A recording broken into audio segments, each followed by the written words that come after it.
Hello friends, welcome to Sumi garden. நாம் இன்றைக்கி பார்க்க போகிறது வல்லாரைக்கீரையை பற்றி தாங்க. வல்லாரை சந்திக்க வல்லாரை சாப்பிட்டு போ அப்படிங்கிறது பழமொழி. அதாவது வல்லமை மிக்கவர்களை நம்ம சந்திக்க போகும்போது வல்லாரைக்கீரையை சாப்பிட்டு போகணும் அப்படின்னு பெரியவங்க சொல்லுவாங்க. அந்த அளவுக்கு வல்லமை மிக்கது நம்ம வல்லாரைக்கீரை. இந்த வல்லாரைக்கீரையோட பயன்கள் என்னென்ன அப்படிங்கிறத நம்ம பார்க்கலாம். மன அழுத்தத்தை போக்கக்கூடியது, மன அழுத்தம் பதட்டத்தை குறைக்குது, கீழ்வாதத்தால் ஏற்படும் மூட்டு வலி மற்றும் வீக்கத்தை குறைக்குது. இதோட இலைகள் மூளை வடிவத்தில் இருக்கும். இது மூளை செயல்பாடுகளை மேம்படுத்துது.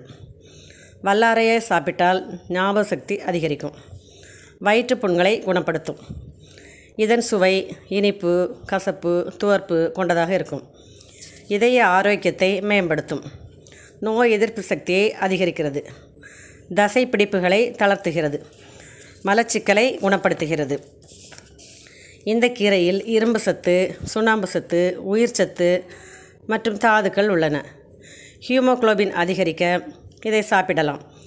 இரத்தத்தை சுத்திகரிக்கிறது, உடலில் ஏற்பட்ட புண்களை ஆற்றுகிறது, சொறி, சிரங்கு, படை போன்ற தோல் நோய்களை குணமாக்குகிறது, நரம்பு தளர்ச்சியை குணமாக்கி மூளையின் சிந்திக்கும் ஆற்றலை மேம்படுத்துகிறது.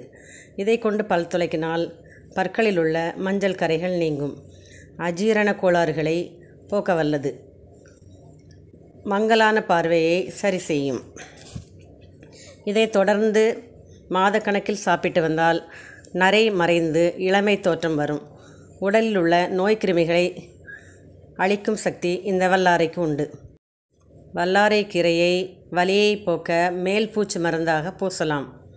இதை நீர் ஊற்றாமல் அரைத்து வீக்கமுள்ள இடத்தில் பூசினால் வீக்கம் குறையும், யானைக்கால் நோயை குணமாக்கும். இவ்வளவு ஆரோக்கியம் மிகுந்த இந்த வல்லமை மிக்க வல்லாரை கீரையை நாம் தினமும் உணவில் சேர்த்துக்கொள்வோம். அனைவரும் நோயற்ற வாழ்வோடு வாழ்வோம். Okay friends, thank you.